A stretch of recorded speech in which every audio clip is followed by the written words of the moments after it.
नमस्कार बच्चों। जैसे कि आप सभी को मालूम है, हम लोग साइकोलॉजी का अध्ययन कर रहे हैं। आज हमारा टॉपिक रहेगा बुद्धि यानी इंटेलिजेंस। बुद्धि क्या है? देखिए, जब हम बुद्धि की बात करते हैं तो आम भाषा में ये बहुत आसानी से कह देते हैं कि ये व्यक्ति बहुत ज़्यादा बुद्धिमान है, इसके पास बहुत ज़्यादा बुद्धि है, या इस व्यक्ति की बुद्धि बहुत कम है। लेकिन सही मायनों में यदि हमसे कोई अर्थ पूछे कि बुद्धि क्या है, तो हम लोग शायद उस बुद्धि के अर्थ को एक्सप्लेन नहीं कर पाएंगे। चलिए, जनरली अगर हम बात करते हैं कि बुद्धि है क्या, बुद्धि के बारे में जब हम कोई जनरल बात करते हैं कि बुद्धि क्या है, तो उसका अर्थ बताना थोड़ा सा कहीं ना कहीं मुश्किल हो जाता है ना। लेकिन फिर भी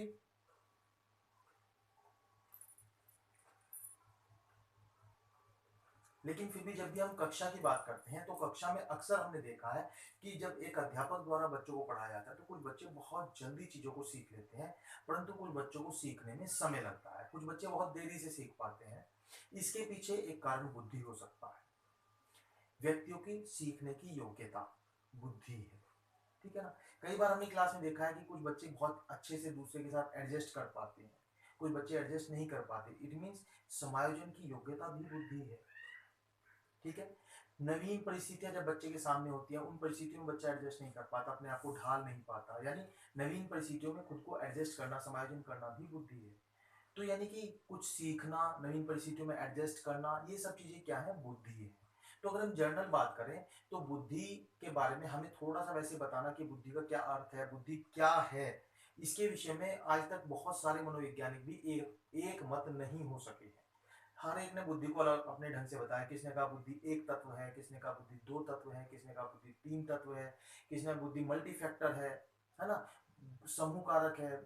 किसी ने बताया कि बुद्धि जो है एक हिरारिकी है। तो अलग अलग ढंग से सभी ने बुद्धि को अपने ढंग से परिभाषित किया है। परंतु फिर भी जब हम समझने की कोशिश करते हैं तो बुद्धि क्या है, तो जैसे कि मैंने आप लोगों को बताया कि कक्षा में हम बहुत सारे बच्चों को जब बैठे हुए देखते हैं तो कहीं ना कहीं वंशानुक्रम, वातावरण, ये भी बहुत बड़ा फैक्टर होता है जो बच्चे की बुद्धि को प्रभावित करता है, ठीक है ना। तो यानी कि हम बुद्धि को क्या कह सकते हैं, लिख लीजिए इसे दो तीन लाइन में। समायोजन की योग्यता बुद्धि है, समायोजन की योग्यता बुद्धि है।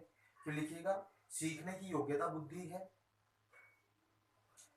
अमूर्त चिंतन की योग्यता बुद्धि है, कि जब व्यक्ति कोई अमूर्त चिंतन करता है तो वह भी बुद्धि है। अमूर्त चिंतन मैंने आपको बताया था कि मूर्त और अमूर्त दो प्रकार का चिंतन होता है। मूर्त चिंतन वो होता है जो आपके सामने कोई चीज है और उसके बारे में आप चिंतन करते हो। जैसे मैंने पूछा कि बच्चों ये क्या है, ये मूर्त चिंतन होता है जिसे आप देख रहे हो और इसके बारे में चिंतन कर रहे हो कि ये चौक है, व्हाइट कलर की, ऐसे लिखा जाता है, ब्लैक बोर्ड पर यूज किया जाता है, चौक बोर्ड पर यूज किया जाता है। ये मूर्त चिंतन है। परंतु अमूर्त चिंतन क्या है कि आपको मैं कहूं कि बच्चों ब्लैक बोर्ड पर लिखने के लिए हमें किस चीज की आवश्यकता होती है। अब आपके सामने चौक नहीं है, लेकिन आप फिर भी उस चीज के बारे में सोच रहे हो, ये अमूर्त चिंतन कहलाता है, ठीक है जी। तो जब हम इस तरह की चीजों के बारे में सोचते हैं तो वो अमूर्त चिंतन कहलाता है। तो अमूर्त चिंतन भी बुद्धि है। नेक्स्ट लिख लीजिएगा इसमें, समस्या समाधान की योग्यता भी बुद्धि है। यानी जब व्यक्ति समस्याओं का समाधान करने सीख जाता है कि उसके सामने कोई समस्या आई, उसका समाधान उसे कैसे करना है, वो भी एक प्रकार से बुद्धि है, ठीक है जी। तो हम बुद्धि को जब हम लाइन में लिखेंगे तो हम लिख सकते हैं कि बुद्धि ये इस तरह की जो योग्यता है यदि व्यक्ति के अंदर होती है तो हम कह सकते हैं कि व्यक्ति बुद्धिमान है। इसके बाद दो तीन आप डेफिनेशन और लिख लीजिएगा ताकि अच्छे से और क्लियर हो जाए। लिखिएगा क्रूज के अनुसार, क्रूज के अनुसार, क्रूज एक मनोवैज्ञानिक हुए, उनके अनुसार लिखिएगा बुद्धि नई और विभिन्न परिस्थितियों में, बुद्धि नई और विभिन्न परिस्थितियों में समायोजन करने की योग्यता है, समायोजन करने की योग्यता है। नेक्स्ट लिखिएगा थॉर्नडाइक के अनुसार बुद्धि पुराने और अनुभवों का, बुद्धि पुराने और अनुभवों का, पुराने अनुभवों का लाभकारी प्रयोग करने की योग्यता है। लाभकारी प्रयोग करने की, यानी कि जो पिछली परिस्थिति में हमने ज्ञान प्राप्त किया था उसे नई परिस्थिति में हम कैसे प्रयोग कर सकते हैं, उसकी योग्यता भी बुद्धि है। नेक्स्ट लिखिएगा बकिंघम के अनुसार, बकिंघम के अनुसार बुद्धि सीखने की योग्यता है। बिल्कुल एक लाइन में इन्होंने कहा कि बुद्धि सीखने की योग्यता है। नेक्स्ट लिख लीजिएगा टर्मन के अनुसार, टर्मन के अनुसार अब बुद्धि अमूर्त चिंतन की योग्यता है।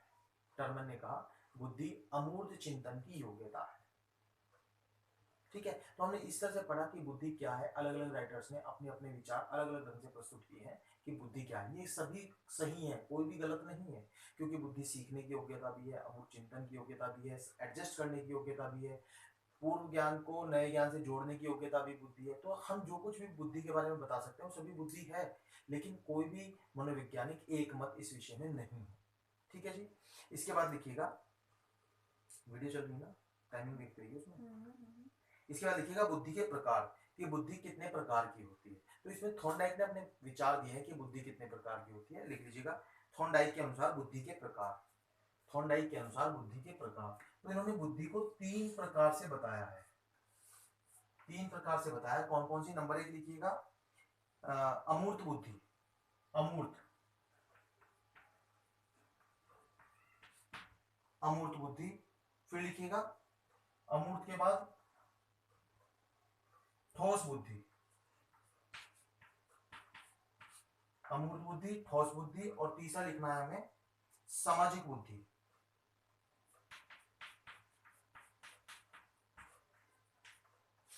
सामाजिक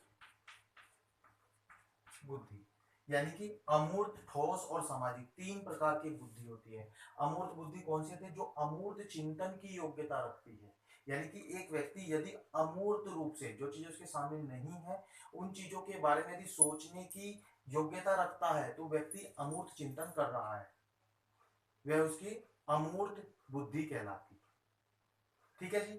इसके बाद दूसरी आती है ठोस बुद्धि, बुद्धि के प्रकार बताए इन्होंने। तो दूसरी आती है हमारे पास ठोस बुद्धि। ठोस बुद्धि कौन सी है?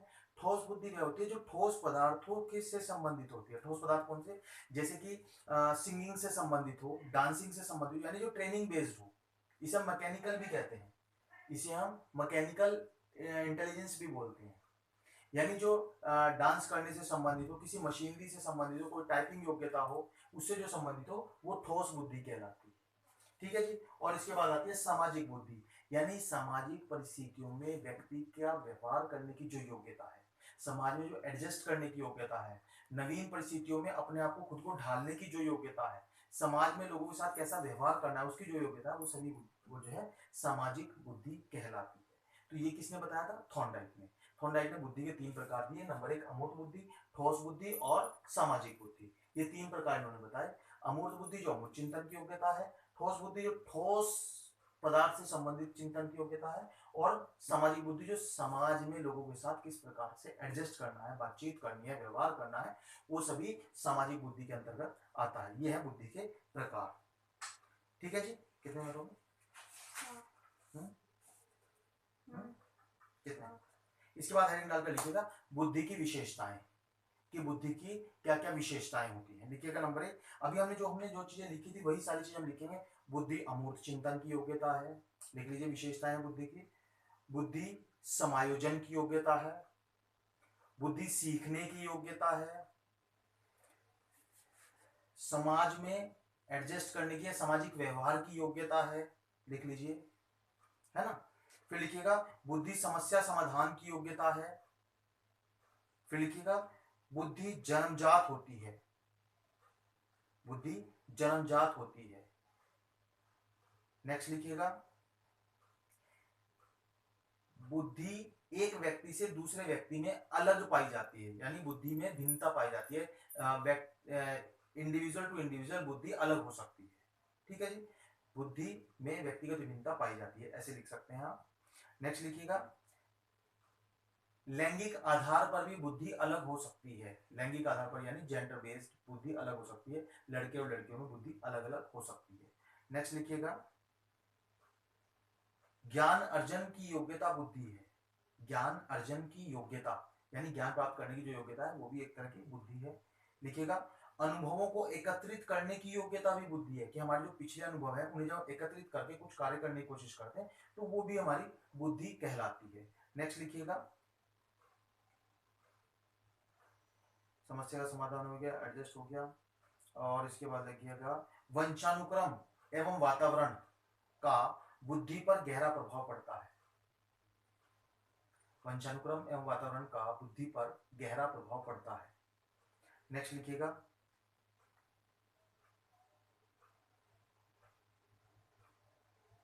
बुद्धि कोई एक योग्यता नहीं है बल्कि अनेक योग्यताओं का समूह है। बुद्धि कोई एक योग्यता पर्टिकुलर नहीं है बल्कि अनेक जो हमारी योग्यता है उन सभी का समूह बुद्धि है। ठीक है जी। इसके बाद लिखिएगा बुद्धि एक प्रकार का कौशल नहीं है। बुद्धि कोई कौशल नहीं है। यदि आपने कोई कौशल प्राप्त कर लिया, कोई स्किल प्राप्त कर ली, तो हम उसे बुद्धि कहते हैं। वो बुद्धि नहीं है, बल्कि वो एक सिर्फ स्किल है, वो इंटेलिजेंस नहीं है। ठीक है जी। इसके बाद हेडिंग डालकर लिखिएगा बुद्धि लब्धि, IQ, intelligence, intelligence quotient. IQ क्या होता है? आईक्यू अक्सर ये पूछ लिया जाता है कि बुद्धि लब्धि का सूत्र बताओ। तो बुद्धि लब्धि का सूत्र लिख लीजिएगा, मानसिक आयु, mental age upon chronological age, C A into 100। ये हमारा बुद्धि लब्धि का सूत्र है। और अक्सर ये बीएड बीटीसी दोनों में ही पूछा जाता है कि आईक्यू बुद्धि लब्धि बराबर है मानसिक आयु, एमए मतलब मानसिक आयु, बटे वास्तविक आयु क्रोनोलॉजिकल एज इंटू 100 गुणा 100। तो ये बुद्धि लब्धि का सूत्र होता है और ये अक्सर पेपर में पूछ लिया जाता है।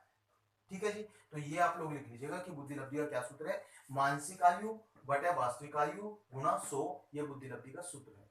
ठीक है बच्चों, तो आज के लिए इतना ही। उम्मीद है कि आप लोगों को समझ में आया होगा, पसंद आया होगा वीडियो। और मेरी फिर से आप लोगों से रिक्वेस्ट है, दोबारा से स्टार्ट किया वीडियो। आप लोग प्लीज, अगर आपने सब्सक्राइब नहीं किया है तो सब्सक्राइब कर लीजिए और डेली वीडियो देखिए। मुझे लाइक से कोई मतलब नहीं, आप लाइक करें या ना करें, लेकिन वीडियो जरूर देखें, जिससे आप लोग ज्यादा से ज्यादा फायदा उठा सकें।